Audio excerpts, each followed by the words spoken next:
বৃষ্টি ভেজা শহর। রাস্তায় সবাই তাড়া তাড়া করে হাঁটছে।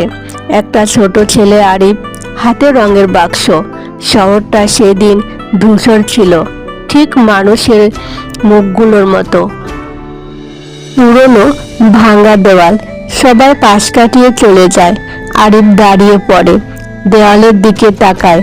যেখানে সবাই শেষ দেখে, কেউ কেউ সেখানে শুরু খোঁজে। আরিফ দেওয়ালে আঁকতে শুরু করে।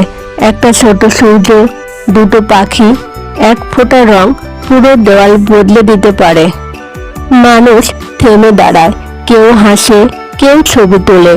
রংটা দেওয়ালে ছিল না, রংটা ছড়িয়ে পড়ছিল মানুষের মনে। দেওয়ালটা এখন রঙিন। আরিফ মুচকি হাসে।